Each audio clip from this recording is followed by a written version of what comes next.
Right,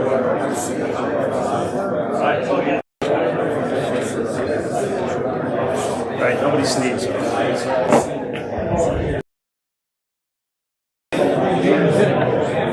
Testing. All right, we're going to kick things off. Is that not loud enough? Like this? Well, I guess it did work. Everybody can.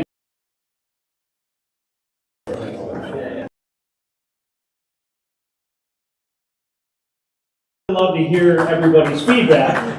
At the same time, this doesn't happen without our sponsors. So really appreciative to Veronis, Salt Security, and Tenable for sponsoring the event.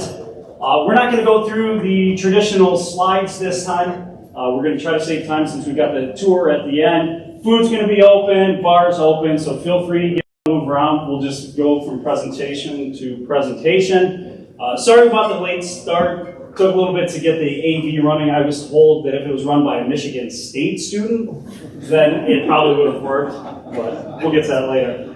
So with that, I'm going to hand it off to Veronis to kick us off. Very good, thank you.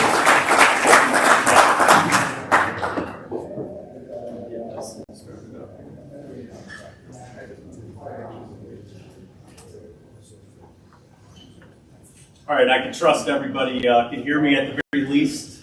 This microphone is definitely on. And it is? Yeah, that's it. Is it too loud? Hopefully not. I might move around a little bit here. He said the handhelds work too. Appreciate the time. My name is Scott Schaefer. I am with Veronis. Came to Veronis 2 years ago, but I used to run a GRC organization for a payments company that was global. Came to Veronis as a client, but also have been in IT and security for over 22 years. So this is data protection is something near and dear to my heart. It was something that I was challenged with, like many organizations. It's something that I'd like to talk about the journey. So today we're going to talk about what does maturity look like in a data protection program. And one of the things that I get to do in my vocation here is talk to a number of people like yourselves, meet with a number of organizations and CISOs and CROs, et cetera. And one of the stats that came up that really got my intrigue up was 90% of the world's data has been created in the last 2 years. Now, when you start to think about this in your own organizations, I did some digging in it and found that 90% of the data has been created in the last 2 years. Has been a continual statistic for the last decade. And it's something that I think most organizations have really gotten in line with because all of our workflows and our workloads are starting to transition to the hybrid footprint, right? We still have systems on premise. We have cloud applications and SaaS and object stores. We have collaborative workspaces. And as a result, that data is being shared. IT is no longer the gatekeeper to that data. So when you really start to consider our data growth within our own organizations, it's something that we need to put controls around. But really organizations, because of where the data is moving, the flows between them are extremely complex. You've got different security models that are protecting that data regardless of where it's at, the SaaS application or on-premise. But really what you end up in a scenario is a lot of the people that I get to speak to, fortunately, are telling me that data is very hard to protect. We're having trouble classifying the data, understanding where it resides, and understanding how it's protected or how it's secured. When they start to get down that path and they see and they get to a discovery position, now they're identifying that operational units in their own organization are using very isolated systems and not part of the greater organization ecosystem and covering different data types. And when they're going down this path even further, they're finding that they need to be able to identify the usage and the activity to get into the abnormal usage around that data to pull that out. Now, on top of everything else, consider the fact that we have a number of compliance frameworks, we have a lot of regulatory concerns, we have auditors that are creating a significant headwind in our business. And so data itself becomes a challenge to protect. And when you think about exposures are really everywhere, right? You've got 360, we're all users of it. I'm victim to this as well, where you're sharing data with everyone in your organization, maybe people external, maybe guests that, from the back end of how that data is being pushed out to the different organizations or collaborative people that you're working with. And that becomes a significant issue. You have insiders that have access to far too much data that are unfortunately making a lot of headlines that we're reading about as security practitioners that really make us think, how is this happening, or would this even happen to me? And then you've got cloud applications and object stores, the shared security model, right? We get to offload and some of that work to these different competitors, or rather vendors, and you end up in a scenario where you're given the opportunity to make configurations to these systems, like in Salesforce, where you can allow users by default to export every single data record in that system. So when you start to consider too, with the flexibility now that cloud provides, is third-party risk is growing, right? You've got a user with a credit card and enough access, and next thing you know, we're onboarding a third party that, as an organization from a GRC and securities perspective, we have no idea who they are. We have no idea what they're used for, but that person with the credit card is doing rightful to the business, but they're exposing data without really understanding what they're exposing. And now let's step into the topic of the year, right? Generative AI. And what kind of impact is this going to have on data?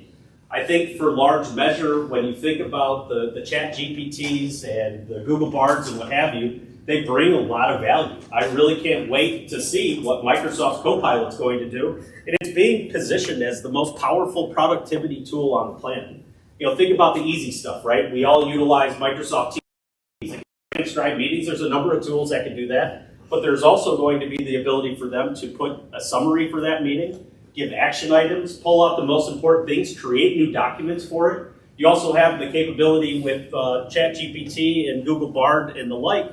If you think about the capability model that exists in those tools, now extend that into your Office applications. Not only is it going to have the generative AI models as well as the large language models that it's going to use, but it's also going to be rooted in your business context. It's fantastic, right? Things meaning that it's going to transcribe.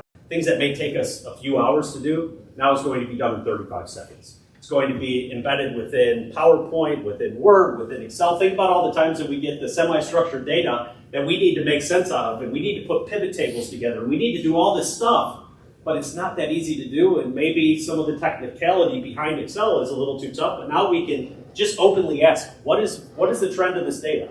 What's important? Can you create me a data set of things that I could use, or a chart, whatever the case may be? This is music to my ears. And let's bring up an example here. Here it's embedded within Teams, and let's say that I go in here and I ask Teams specifically, give me an update on what's taking place with the Fabricam account. It's going to go through my Teams messages and meetings. It's going to go through Outlook and any of the emails that I have. It's going to go through my OneNote. But it's also going to, because of the capability model that exists, every single document or site that I have access to as a user, and it is going to create me the update on this account. Every single piece of information that I have access to, whether I know I have access to or not, it's going to provide me that data. Great tool, can't wait to use it, but it also, as a security practitioner and someone that's practiced in risk and governance for a long time, it scares me. You know, and the reason that it scares me is because employees and people generally have way too much access to data. You know, think about all of the access that we may have. There's some statistic that runs out there that roughly every person on day one of their job starts and they have 17 million files that they can access on day one. Is it necessary? No. Is it easy? Absolutely. And when you think about, you know, sensitive data, if you're using labeling for DLP, that's fantastic, but it's not going to create new labels based on that data that's created by Gen AI. And you also have insiders. Think about the insider threat now. So the person that used to have to go out and look for documents and look for data, suspiciously identify in shares and finance and legal and IT and HR, and I just want to get salary information. What am I dealing with if I go and ask for that raise? If I have access to this data, whether it's inherently or it's indirectly, I'm a part of some group or a shared organization, I'm now going to get that information. So to be able to get that level of information very quickly becomes a challenge. So when you start to consider what we've been dealing with to date, and now what we're going to be dealing with, data is going to grow much larger than 90%, and a number of challenges are still going to exist. And for all of us in this room, there are some amazing things that can be done by ourselves, by organizations, the organizations that we work for. We create amazing products, we have crazy breakthroughs, but the unfortunate reality of where we sit today is not one person has been able to figure out how to. look me up, I'll certainly come and do this for your organization as well, because it's a compelling story. So, you know, the reality is that with the security posture, the behavioral, and the access risks that are inherent with all of these applications and data stores that we work with, the risk of becoming a reality just once, it has a significant impact. It has a significant cost to your reputation, the damage that it could cause, as well as the hard dollar fines, as well as the post-mortem recovery programs that you have to put into place. So what I would suggest here is that while data protection is the most difficult security problem to solve, I would also suggest at this point in time, it is the most important problem that we should be thinking about and how to solve. And so, aside from the challenges, it's just a matter of the fact that when we get to what maturity looks like, and being fortunate enough to build a program as well as see programs work in a very mature manner, is first thing you need is visibility.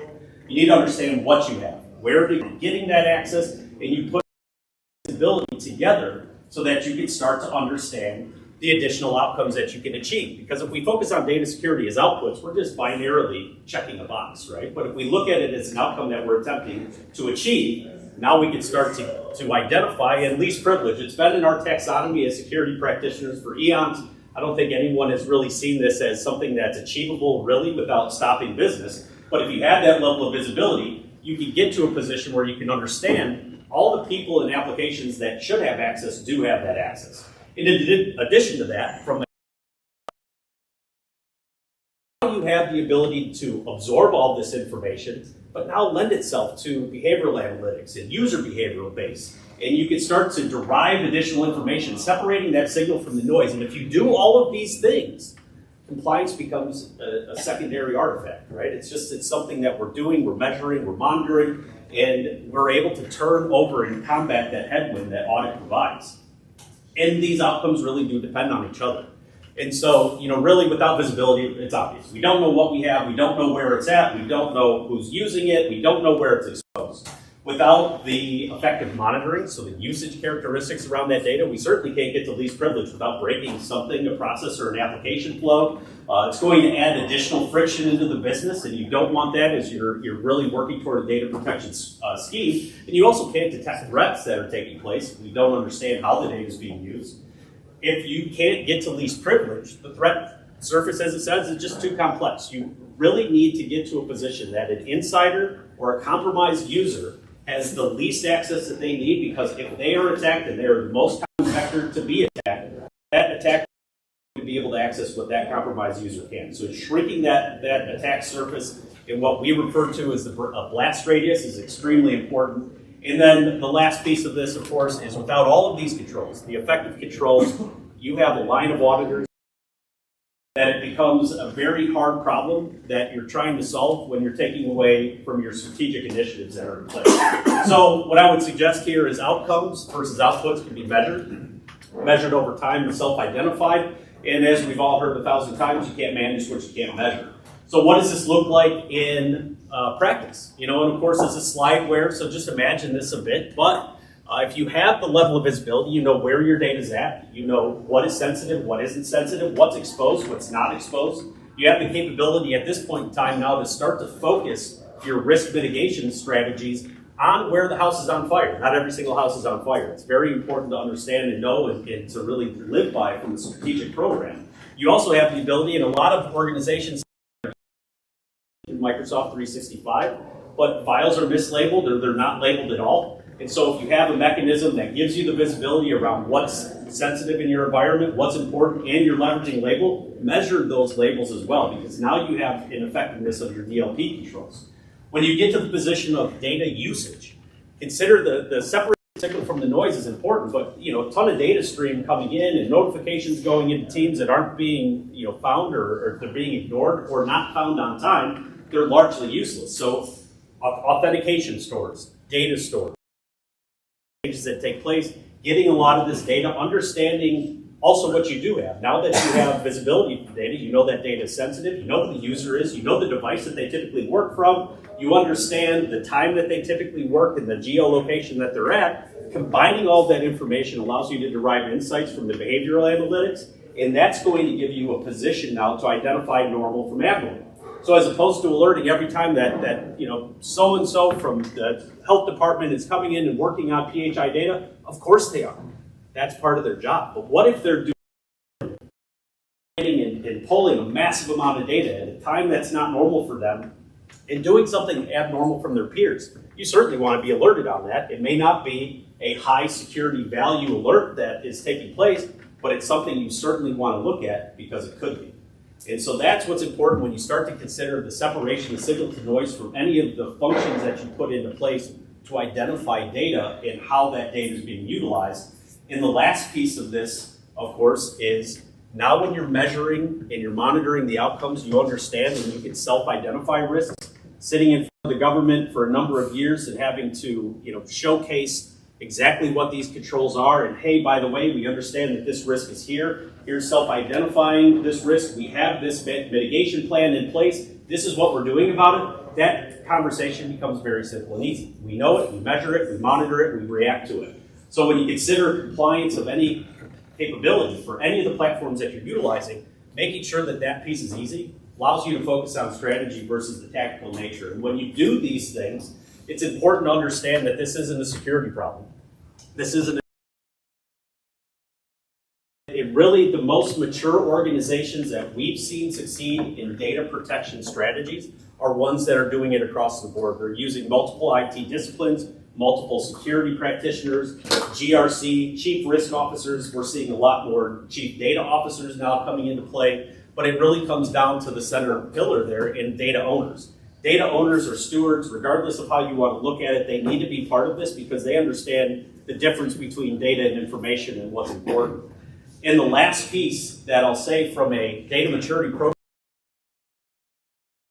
time a decade ago, let alone what we're going to see in the next coming years, where people and applications are creating, sharing, and exposing data much faster than we as security practitioners can manually remediate any of the issues.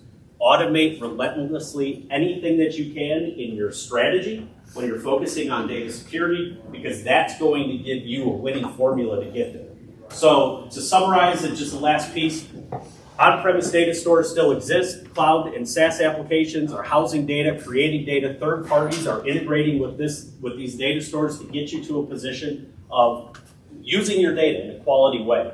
You have to secure it regardless of where it exists, in object stores as well as in structured databases and data lakes and data warehouses, understanding the identity pieces of how people are authenticating to that data and where data is moving from the network. If you put that layer of visibility across all of these zones and you automate the capabilities around reducing your blast radius or your attack surface, you're going to get to a much better position in data security. My name is Scott Schaefer. I'm with Varonis. We've got a team here if you'd like to have further conversations. Thank you very much for your time.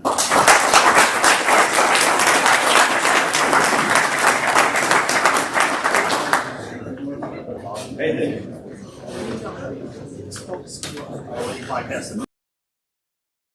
Appreciate that, Scott. So I really like the point that if I can put it a different way at the end, as you're talking about it, security is a team sport. It is. That as we think about it, partnering with data owners, that it's not something we can do alone, and that's a key point. And it hit home as I think about the tour they're doing, his own legacy, but security practitioners, right? That every day it's stacked against us, and all champions in our own realm. And one of those key points is making it a team sport, and being able to partner with different business champions to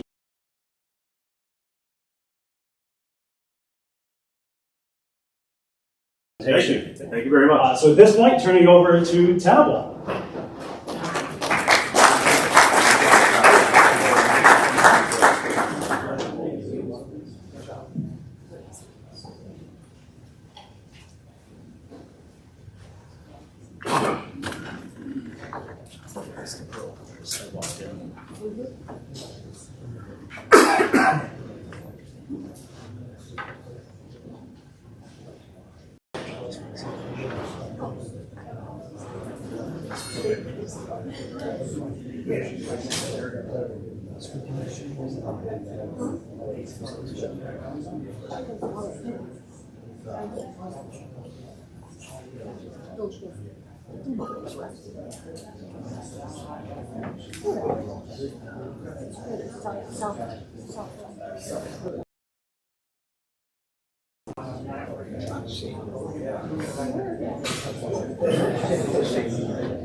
Yeah, this is 30 years.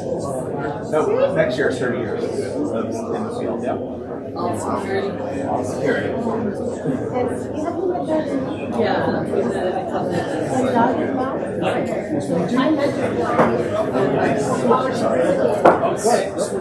So you're at LCA or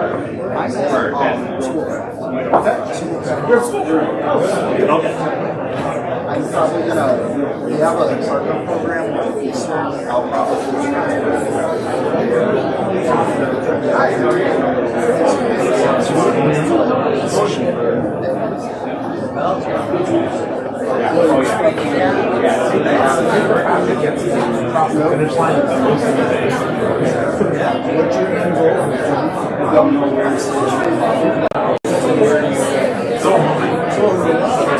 no, seriously.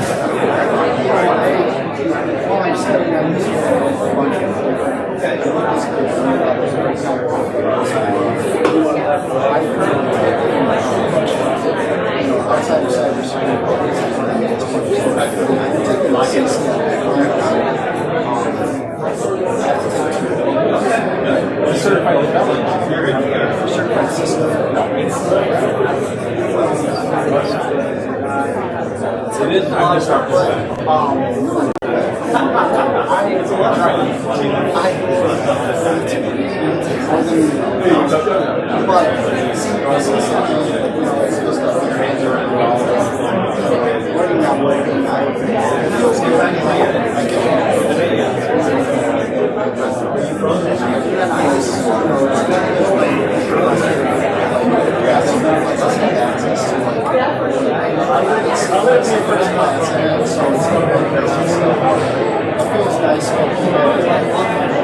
first step in a long time.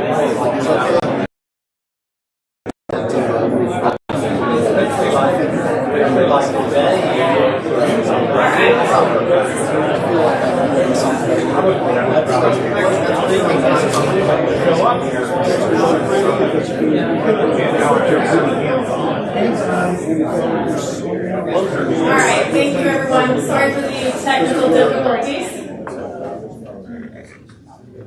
Good evening. Thank you so much for everyone being here today. My name is Sarah Jakes. I will also answer to Jack, Chuckwez, you name it. I've been answering to all last name.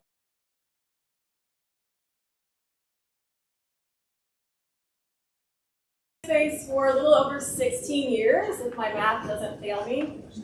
And I spent the bulk of those 16 years running HIPAA security and PCI assessments, and ultimately as senior manager of vulnerability management and penetration testing for Fortune 1. In the last 2.5 years before joining Temple, I was a director of security posture and assurance for a large pharmaceutical organization. And I'll talk a little bit more about what that role entailed a little later on in the presentation. With me today are Paul Russo, who is Director of Security Engineering for the Central U.S., Rob Walk, Senior Security Engineer, Steve Schmidt, who is a new addition to Tenable through our Medic acquisition, who's head of North America Sales, and Dougal McNaughton, who is the area representative. Fun fact about Dougal is he is a University of Michigan graduate. Go Blue! And he was a member of the esteemed University of Michigan marching band.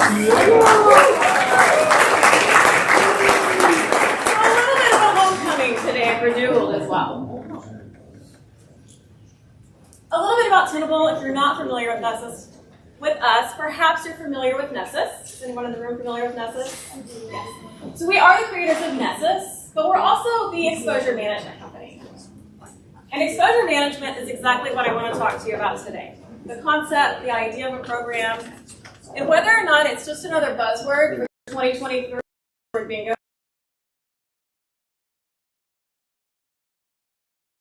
Really a crucial strategy for mitigating risk and ensuring organizational resilience. So let's find out. Exposure management is a relatively new term. It's been around, I think, since early 2022-ish, when Gartner put out a new category that they call CTEM, or Continuous Threat Exposure Management. And it sounds a little bit ambiguous, it sounds a little bit broad, so I'd like to share a little story for some perspective. Does anybody know what happened on April 30th of 1993?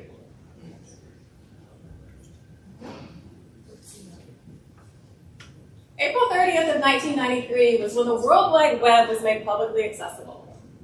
And what a glorious day in technological history that was, although we probably didn't understand it at the time, how big it would be, how important it would be, and how much of our lives it would consume. And I remember I was in junior high when my best friend Rebecca called me and she's like, "Can you come over? My parents just got the internet." And I said,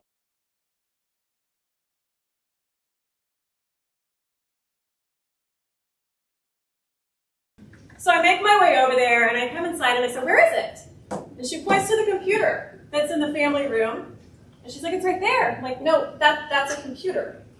And she's like, "No, it's on the computer." So I sat down in the chair and I said, what's it do? What do I do with it? And she said, "Well, you can look stuff up." What could I possibly need to look up? What do I need to know that I don't already know? Right? I'm a junior high girl. I know everything there is to know. She's like, "I don't know, look up makeup." Well, search engines in the early days weren't all that helpful, by the way. But I typed in makeup, it gave me a bunch of gobbledygook back, and I thought to myself, what do I need to know about makeup? My mom drives me to the store, I get my cherry flavored lip gloss, my black as coal eyeliner, and my little bit of sparkly eyeshadow, and that's all I need to know. And now today, I can't imagine a life without the internet. I can't imagine not being able to just look things up at a moment's notice. How else am I going to know how to help my dog, who's a 93-pound pit bull, by the way, when she's having a reverse sneezing fit? How am I even going to know what a reverse sneezing fit is? It's kind of a terrifying thing she does. How's my daughter going to know whether or not bugs feel pain? She's 23. These are questions. I'm sure her Google search history is hours of entertainment. That's full of things just like that. You could have a whole girls' night out about that.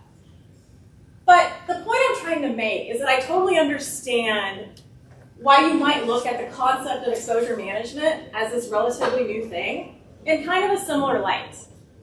It sounds like a management program. It sounds a little bit janky. Well, what is it? Exposure management gives us a broad view across the modern attack surface. Similar to what Veronis was kind of talking about before. But it's so your organization can better understand your cyber risk and make ultimately better and more informed business decisions. And in a nutshell, it looks a little bit something like this. On one side of the screen,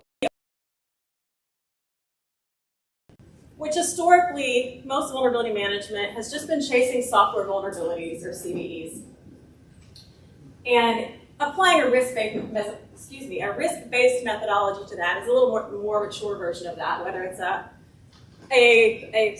criticality to the vulnerability itself or the asset, or in best case scenario, both. Exposure management is taking that notion of risk-based vulnerability management and cranking it up to 11. It's expanding and aggregating all vulnerabilities and assets and misconfigurations across the entire attack surface so you can see the whole picture. It's no longer looking at each one of these things as an individual risk silo. So we talked about exposure management as a concept. What about an exposure management program? In a simplified version, it's just combining the people and processes and technologies that are associated with the concept of exposure management.